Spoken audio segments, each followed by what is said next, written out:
ഇന്ത്യക്ക് പുറമേ ഉള്ളവരും അല്ലെങ്കിൽ ചിലപ്പം ജോലിയുടെ കാരണങ്ങൾ കൊണ്ടുമൊക്കെ പലപ്പോഴും അവർക്ക് പുറത്ത് വന്ന് ഡോക്ടറെ നേരിട്ട് വന്ന് കാണാനോ അല്ലെങ്കിൽ ഇത്തരത്തിലുള്ള ആയുർവേദ തെറാപ്പീസ് എടുക്കാനോ ഒന്നും പറ്റിയെന്ന് വരില്ല. ചിലപ്പോൾ അവർ ട്രീറ്റ്മെന്റ് പോലും ഇന്റേണൽ മെഡിസിൻസ് പോലും അവൈലബിൾ ആവാത്തൊരു സിറ്റുവേഷനിലായിരിക്കും അവരുണ്ടാവുക. അപ്പോൾ എന്താ അവർക്ക് ചെയ്യാൻ പറ്റുക എന്നുള്ളത് അവർ ചോദിക്കാറുണ്ട്. അതിലേറ്റവും എനിക്ക് സജസ്റ്റ് ചെയ്യാനുള്ള ഒരു കാര്യം നിങ്ങളുടെ ഫുഡ് വളരെ ഇമ്പോർട്ടൻ്റ് ആണെന്നുള്ളതാണ്. നിങ്ങൾ കഴിക്കുന്ന ഫുഡ് തന്നെയാണ് നിങ്ങളുടെ കുഞ്ഞിൻ്റെ വയറ്റിലും എത്തുന്നത്.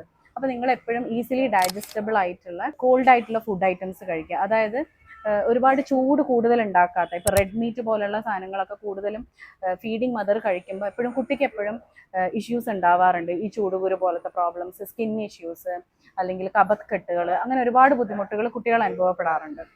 അപ്പോൾ കഴിയുന്നതും അമ്മമാർ അവരുടെ ഫുഡിൽ നന്നായിട്ട് ശ്രദ്ധിക്കുക എന്നുള്ളതാണ്. രണ്ടാമത്തെ കാര്യം ജനറൽ ആയിട്ടുള്ള എക്സസൈസസ് ആണ്. എക്സസീവ് ആയിട്ടുള്ള ഫിസിക്കൽ ആക്ടിവിറ്റി നമ്മൾ അഡ്വൈസ് ചെയ്യാറില്ല.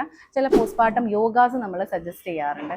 പിന്നെ ചില DIY ആയിട്ട് നമ്മൾ കുറച്ച് ട്രീറ്റ്മെന്റ്സ് ഒക്കെ സജസ്റ്റ് ചെയ്യാറുണ്ട്. അവർക്ക് തന്നെ അവരെ വീട്ടിൽ നിന്ന് ചെയ്യാൻ പറ്റുന്ന ചില കാര്യങ്ങൾ, മൈനർ ആയിട്ടുള്ള ചില ആയുർവേദ തെറാപ്പീസ് ഒക്കെ. അപ്പോൾ ഇത്തരം കാര്യങ്ങളൊക്കെ നമ്മൾ ഫോളോ ചെയ്ത് കഴിഞ്ഞാൽ ഒരു പരിധി വരെയുള്ള പോസ്റ്റ്മോർട്ടം കെയർ ഒക്കെ നമുക്ക് നമ്മുടെ വീട്ടിൽ വെച്ച് ചെയ്യുകയും നമ്മുടെ ഹെൽത്ത് സംരക്ഷിക്കാനും പറ്റും.